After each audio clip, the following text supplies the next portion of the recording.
మీ స్పీచ్లు కొన్ని వింటూ ఉంటే మీ కొడుకుల కన్నా మీరే చాలా ఫాస్ట్గా ఉన్నారు అసలుకి అన్ని విషయాలలో. కౌంటర్ అటాక్ చేయడంలో కానీ, లేకపోతే చాలా అగ్రెసివ్గా మాట్లాడటంలో కానీ, లేకపోతే పార్టీకి సంబంధించిన మంచి మంచి కార్యక్రమాలు ప్రజల్లోకి తీసుకెళ్లటంలో కానీ, మీ వంతైతే చాలా చాలా కష్టపడుతూ మీరు ఒక మాట అన్నారు, 60 దాటి ఇంట్లో ఉంటాను అనుకున్నారేమో, 80 దాటినా కార్యకర్తల కోసమే నా ప్రాణం, నా ఊపిరి చివరిదాకా కొట్టుమిట్టాడుతుంది అని చెప్పేసి. ఎందుకు అంత అగ్రెసివ్గా, అంత ఇదిగా? అంటే ఒక రకంగా చెప్పాలి అంటే నా భర్త చెక్కబూడి రామ్మోహన్ రావు గారు తను ఒక సామాన్య కుటుంబం నుంచి వచ్చినటువంటి వ్యక్తి. అదే రకంగా తనకి వెనకాల ఎవరు కూడా రాజకీయంగా సపోర్ట్ ఉన్నటువంటి వ్యక్తులు కూడా లేరు.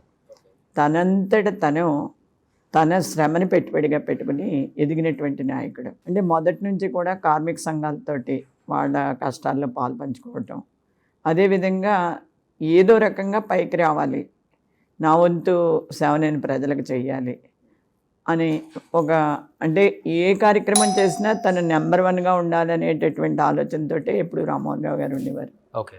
అయితే రామ్మోహన్ రావు గారు రాజకీయ పాఠశాలలో 27 సంవత్సరాలు నేను చదువుకున్నాను ఆయన దగ్గర. అంటే మేమిద్దరం 27 సంవత్సరాలు కలిసి